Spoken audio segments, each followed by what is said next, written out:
Hello दोस्तों, आज के इस वीडियो में हम जानेंगे जो कक्षा 10वीं की बोर्ड परीक्षा की आंसर की होती है उसको किस तरह से भरते हैं।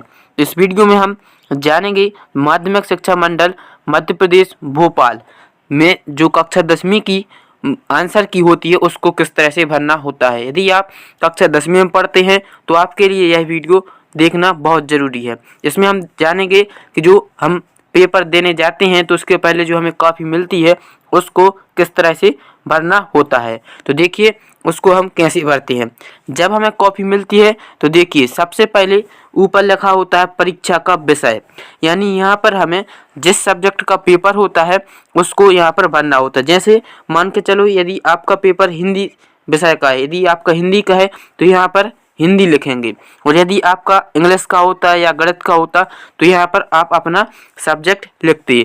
यदि आपका जैसे पेपर हिंदी का है तो मैंने यहाँ पर लिख दिया हिंदी। इसी तरह से आप यहाँ पर विषय भरेंगे।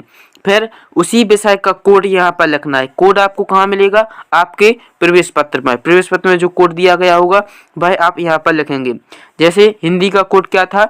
001। तो पहले वाले डिब्बे में लिखा 0, दूसरे वाले डिब्बे में 0, फिर तीसरे वाले में लिखेंगे 1। इस तरह से आपको विषय कोड भरना है।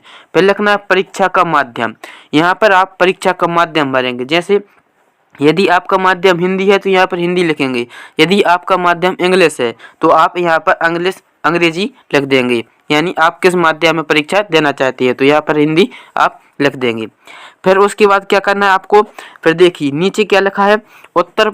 यहाँ पर आपको रोल नंबर लिखना होता है, परीक्षार्थी का रोल नंबर। तो इस जो यहाँ पर कुछ डिब्बे दिए होंगे तो यहाँ पर आप रोल नंबर भरेंगे। तो रोल नंबर आपको किस तरह से भरना है?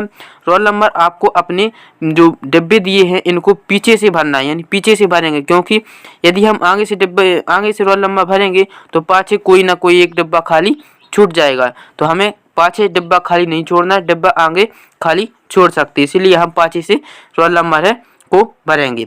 फिर जो आप रोल नंबर भरेंगे उसी को नीचे शब्दों में यानी हिंदी में नीचे लिखना है।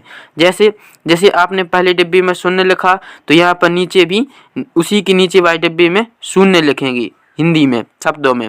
फिर 1 लिखा तो इसको 1 लिखा, 9 को यहाँ पर 9 लिख दिया, 2 लिखी इस डिब्बे में 2। इस तरह से आप अपना जो रोल नंबर होगा उसी को आप नीचे जो डिब्बे दिए गए हैं इनमें आप हिंदी में उनको लिख देंगे। इस तरह से आपको रोल नंबर भरना है और आप अपना रोल नंबर प्रवेश पत्र में से देख कर डालें, क्योंकि यदि आपका रोल नंबर गलत हो जाएगा तो आपको यह सब्जेक्ट गलत हो जाएगा, यानी आपको इसमें बैक लग जाएगा।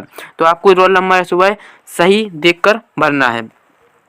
तो देखिए नीचे क्या लिखा है पूरक उत्तर पुस्तिका। पूरक उत्तर पुस्तिका की संख्या। यदि आपने जो कोई सप्लीमेंट लिया है आपको बाद में भरना है। यदि आप कोई सप्लीमेंट्री कॉपी लेते हैं तो यहाँ पर आप लिख देंगे। यदि आप जितनी भी कॉपी लेते हैं, यदि आप आंसर जो सप्लीमेंट्री कॉपी लेते हैं एक्स्ट्रा कॉपी उसको यहाँ पर लिख दीजिए। यदि आप 1 लेते हैं तो यहाँ पर 1 लिख देंगे, यदि 2 लेते हैं तो 2, यदि बिल्कुल भी नहीं लिखते तो यहाँ पर 0 लिख देंगे, और यही आपको शब्दों में लिख देना है। फिर आपका यहाँ पर अपना कक्ष क्रमांक डालना होता है। आप जिस कक्ष में बैठे हैं जिसमें आपका एग्जाम होगा उसी का कक्ष क्रमांक होगा उसको यहाँ पर लिख देना। और यहाँ पर परीक्षा का दिनांक नीचे जो आपको क्या लिखना है परीक्षा का दिनांक। इस तरह से आपको यह पूरा भर लेना है। जो यहाँ पर यह लिखा है ये आपको नहीं भरना है, क्योंकि यहाँ पर क्या लिखा है केवल परीक्षक द्वारा भरा जाएगा, यानी जो यह लिखा है जो यह कौन भरेगा? जो आपकी कॉपी को जांचेगा वही इसको भरेगा। आपको इतना ही करना है। इसके बाद से आप अपना पेपर लेंगे और उसको हल करने लगेंगे। आपको अपना पेपर है जो अच्छी तरह से करना है, आप बिल्कुल साफ राइटिंग में उसको हल करेंगे। जिस तरह से आपको आंसर की भरना है और उसके आगे से आप अपना पेपर हल करने लगेंगे।